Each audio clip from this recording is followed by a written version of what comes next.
Hey, it's Katie with WTI. I've reached that age where I get really excited over simple things like kitchen sinks. But if you had this kitchen sink by Blenzia, then you would be super excited too. With this kitchen remodel, you know things take longer than they're supposed to. So even though we don't even have our faucet or garbage disposal yet, we have the sink in and I have been playing around with it and I am in love with it already. Some of the great features that I've noticed about this sink that make it stand above others. First of all, the gold finish. How can you ignore that?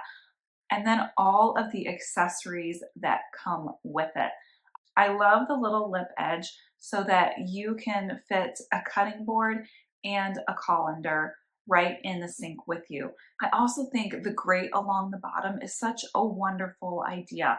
If you're hand washing some dishes instead of throwing them in the dishwasher, you're going to be able to let them drain right in the sink. And it has rubber protectors on it, so you don't ever have to worry about the grate scratching your sink.